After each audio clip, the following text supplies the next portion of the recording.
मैं सूरज आप सभी का वर्ड इनकार्नेशन में स्वागत करता हूं। आज का विषय है यूरोप में राष्ट्रवाद की चुनौतियां। आज के सेशन में यह समझने का प्रयास करेंगे कि आखिर कौन कौन सी ऐसी समस्याएं या चुनौतियां थी जो राष्ट्रवाद की जो विचारधारा थी उसके प्रचार प्रसार में बाधा बन रही थी।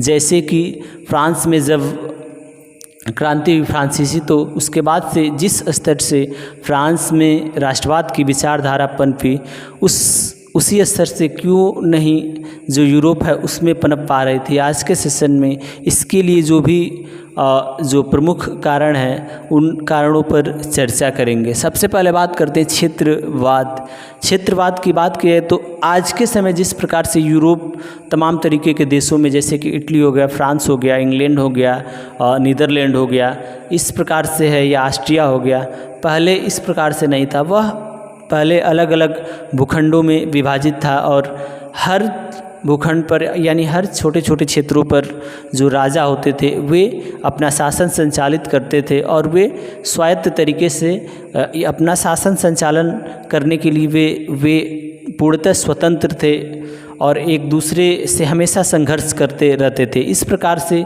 यूरोप में जो राष्ट्रवाद की विचारधारा थी उसके आविर्भाव का कोई संभावना ही नहीं थी।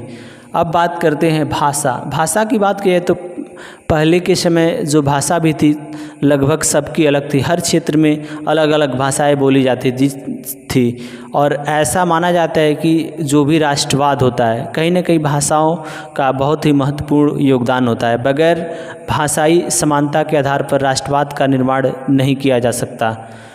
बात करते हैं हैब्सबर्ग साम्राज्य की बात की जाए तो यह जो भी इटली का क्षेत्र है या उसके आसपास के जो भी क्षेत्र है उन क्षेत्रों से मिलकर बना है। मगर इसी हैब्सबर्ग क्षेत्र में तमाम तरीके की जो भाषाएं हैं वो बोली जाती हैं, तमाम तरीके की जो मानव प्रजातियां हैं वे रहती हैं और उनके सांस्कृतिक जो रीति रिवाज थे वे अलग थे।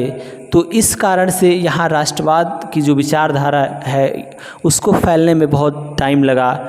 तो ये सब कारक थे जो राष्ट्रवाद की जो विचारधारा थी यूरोप में उसके गति को धीमे करने के लिए महत्वपूर्ण थे। अब बात करते हैं कैंटन की बात करें तो समांतर जैसे हम लोग के देश में ज़िला है तो उसी प्रकार से जो यूरोपीय देश थे वहाँ भी राज्य का एक छोटा सा भाग होता था जिसको कैंटन बोला जाता था और यह कहीं ना कहीं स्वतंत्र रूप से स्थानीय स्वशासन के द्वारा संचालित होता था। धन्यवाद।